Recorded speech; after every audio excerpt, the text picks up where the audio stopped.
നമസ്കാരം. ഞാൻ ശശികുമാർ തിരുമുല്ലവാരം. ഇതെൻ്റെ ഇരുന്നൂറാമത്തെ എപ്പിസോഡാണ്. ഇതൊരു ലാൻഡ് മാർക്കും കൂടാണ്. കാരണം ഞാൻ ഒത്തിരി നാളുകൊണ്ട് ആഗ്രഹിച്ചിരിക്കുന്ന ഒരു കാര്യം നിങ്ങളോട് പറയാമെന്ന് വിചാരിച്ചതാണ്. കാരണം ഈ മൃത്യുവിനെ ജയിക്കാൻ എല്ലാവർക്കും ആഗ്രഹമുള്ളൊരു കാര്യമാണല്ലോ, മൃത്യുവിനെ ജയിക്കുക എന്നുള്ളത്. അപ്പം അതിനായിട്ട് ചില കാര്യങ്ങളൊക്കെ പറഞ്ഞു തരാമെന്നുള്ള ഒരു ഇതിലാണ് ഞാൻ ഈ എപ്പിസോഡ് അപ്ലോഡ് ചെയ്യാൻ പോകുന്നത്. അതായത് രണ്ട് കാര്യങ്ങളാണ് അതിനകത്ത് ഞാൻ പറയാൻ ഉദ്ദേശിക്കുന്നത്. ഒന്നാമത്തത്, എങ്ങനെയാണ് ഈ ലൗകിക ജീവിതത്തിൽ ബന്ധങ്ങളിൽ കുരുങ്ങാതെ ജീവിക്കുന്നത് എങ്ങനെയാണെന്നുള്ളതാണ്. രണ്ടാമത്തതാണ് എങ്ങനെയാണ് ഈ സർപ്പദംശനം ഒക്കെ കേട്ടിട്ടുണ്ടല്ലോ. അത് ഒരു മനുഷ്യൻ വെച്ചാൽ ഒരു മനുഷ്യ ജീവിതത്തിൽ 18 മരണ അവസരം വരുമെന്നാണ് പറയുന്നത്. 18 അവസരങ്ങൾ. അത് 17 അവസരങ്ങളിലും നമുക്ക് പല പല കാര്യങ്ങൾ കൊണ്ട് രക്ഷപ്പെടാൻ പറ്റും. പക്ഷെ 18ാമത്തെ അവസരത്തിൽ നിന്ന് നമുക്ക് ആർക്കും രക്ഷപ്പെടാൻ പറ്റത്തില്ല.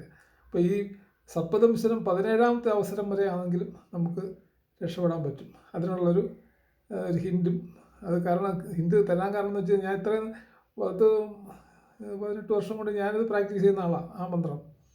പക്ഷേ അത് ഞാൻ വിചാരിച്ചിങ്ങനെ ആർക്കും കൊടുക്കാവോ ഇത് വേണ്ടതെന്നുള്ള ഒരു കൺഫ്യൂഷനിലായിരുന്നു. കാരണം 17ാമത്തെ അവസരം വരെയെല്ലാം നമുക്ക് രക്ഷപ്പെടാൻ പറ്റും. 18ാമത്തെ അവസരത്തിൽ നമുക്ക് ആർക്കും രക്ഷപ്പെടാൻ പറ്റത്തില്ലല്ലോ. അപ്പോൾ ഈ 18ാമത്തെ അവസരം വരുന്നത് ഒന്നുകിൽ ഈ പണ്ടത്തെ പോലെ മുനിമാരൊക്കെ ശപിക്കണം. 18ാമത്തെ അവസരം നമ്മൾ പരീക്ഷിത് മഹാരാജാവിനെ ശപിച്ചതുപോലെ മുനി ശാപം ഉണ്ടെങ്കിൽ 18ാമത്തെ അവസരങ്ങളിലും ഈ സർപ്പദംശനം വരും. അല്ലാതെ സാധാരണഗതിയിൽ അത് വരത്തില്ല എന്നാണ് പറയുന്നത്.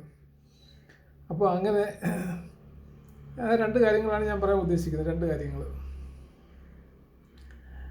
ഇപ്പം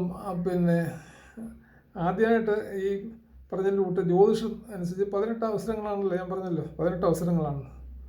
അതിൽ 18ാമത്തെ അവസരം ജ്യോതിഷത്തിൽ പറഞ്ഞിരിക്കുന്നത് 2 സന്തതികൾ, അതായത് പുത്രനുമാകാം പുത്രിയാകാം, 2 സന്തതികൾക്ക് ഒരേപോലെ രാഹുർ ദശ വരികയാണെങ്കിൽ അതിൻ്റെ പിതാവിന്, അതല്ലെങ്കിൽ അവരുടെ ആരുടെ മക്കളാണെന്ന് വെച്ചാൽ അവർക്ക് അമ്മയായാലും അച്ഛനായാലും അവർക്ക് മരണസമയമായെന്നാണ് 18ാമത്തെ അവസരമായിരിക്കും അത് എന്നാണ് പറയുന്നത്. അതൊരു കാര്യം.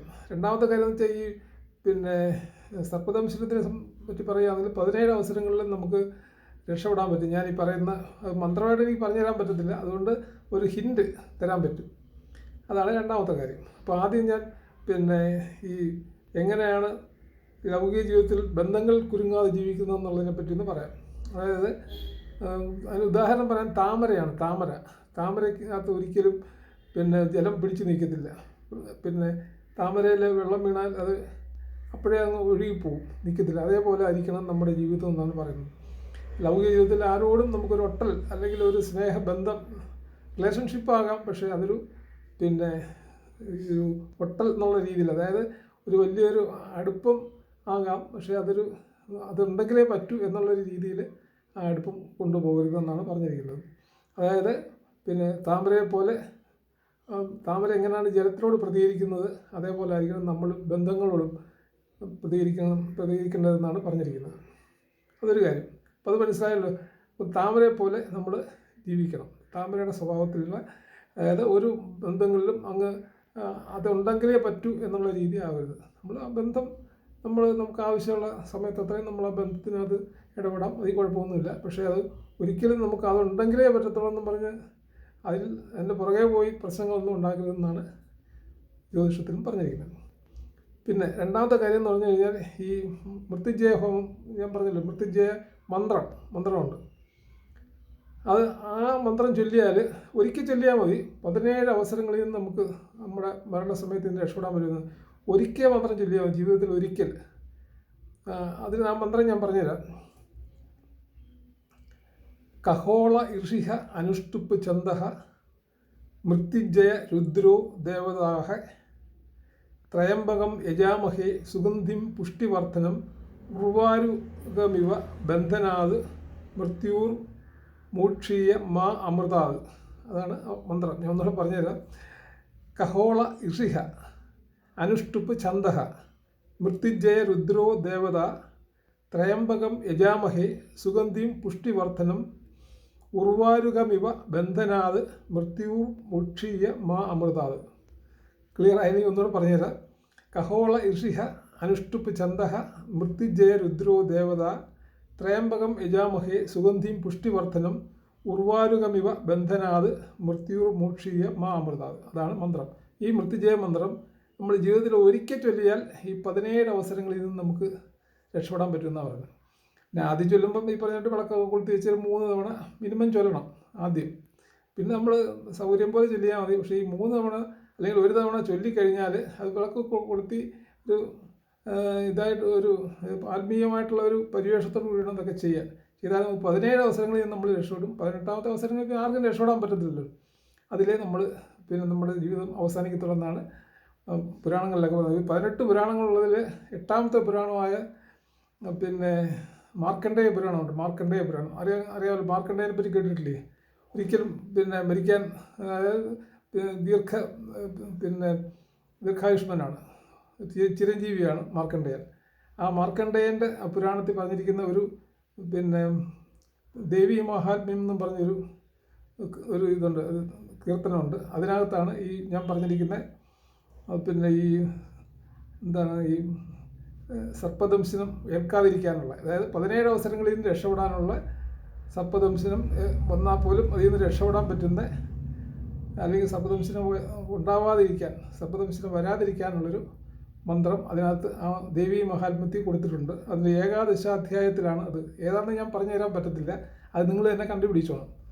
അത് പിന്നെ ഇതാണ് പിന്നെ കീർത്തനമുള്ള ദേവീ മഹാത്മ്യം എന്ന് പറഞ്ഞ കൃതിയിലാണ് അതുള്ളത്. അതിൻ്റെ ഏകദശാധ്യായം അതിനാണ് ആ പിന്നെ മന്ത്രം കൊടുത്തിരിക്കുന്നത്. അത് ഏതാണെന്നുള്ളത് നിങ്ങൾ തന്നെ കണ്ടുപിടിക്കണം. അതിനകത്ത് വായിച്ച് നോക്കിയാൽ ആ ഏകദശാധ്യായം വായിച്ചാൽ നിങ്ങൾക്ക് മനസ്സിലാകുന്നതേ ഉള്ളൂ. അപ്പോൾ ആ മന്ത്രം 1 തവണ ചൊല്ലിയാൽ മതി സർപ്പദംശനം ഒഴിവാക്കാം. ഈ 17 അവസരങ്ങളിൽ സർപ്പദംശനം നമുക്ക് ഒഴിവാക്കാൻ പറ്റും. 1 തവണ ചൊല്ലിയാൽ മതി. പക്ഷേ അത് ഭംഗിയായിട്ട് ഈ പറഞ്ഞതിൻ്റെ കൂട്ട് വിളക്കൊക്കെ കൊളുത്തി വെച്ച് വളരെ ഭക്തിയോടെ ആദ്യം ഒരു 3 തവണ, അതിൻ്റെ ഒരു കണക്കാണ്, 3 തവണ ചൊല്ലണം. അത് ചൊല്ലിക്കഴിഞ്ഞാൽ 17 അവസരങ്ങളിൽ നമുക്ക് സർപ്പത്തിൻ്റെ ദംശനം ഉണ്ടാവത്തില്ല എന്നുള്ളതാണ് പിന്നെ ഈ മഹാത്മ്യത്തിലെ ആ മന്ത്രത്തിൽ തന്നെ പറയുന്നുണ്ട്. പിന്നെ 18ാമത്തെ അവസരമാണ് ആ സർപ്പദംശനം നമുക്ക് ദൈവം വിധിച്ചിരിക്കുന്നതെങ്കിൽ അതിൽ നമുക്ക് രക്ഷപ്പെടാൻ പറ്റത്തില്ല, അത് വേറെ കാര്യം. അപ്പോൾ ഈ 17 അവസരങ്ങളിൽ നിന്ന് രക്ഷപ്പെടാനുള്ള മന്ത്രങ്ങളാണ് ഞാൻ പറഞ്ഞത്. ഒന്നാമത്തെ ഞാൻ പറഞ്ഞത് ഈ പിന്നെ താമരയെ പോലെ ജീവിക്കുക, ഒന്ന്. രണ്ടാമത്തത് ഈ മന്ത്രം, മൃത്യുഞ്ജയ മന്ത്രം. പിന്നെ ഈ പറഞ്ഞതിൻ്റെ കൂട്ട് ദേവീ മഹാത്മ്യത്തിലെ ആ മന്ത്രം, അത് നിങ്ങൾ കണ്ടുപിടിക്കണം. അപ്പോൾ ഇത് രണ്ടുമാണ് എനിക്ക് പറയാനുള്ളത്. എൻ്റെ 200ാമത്തെ എപ്പിസോഡാണ്. നന്ദി, നമസ്കാരം.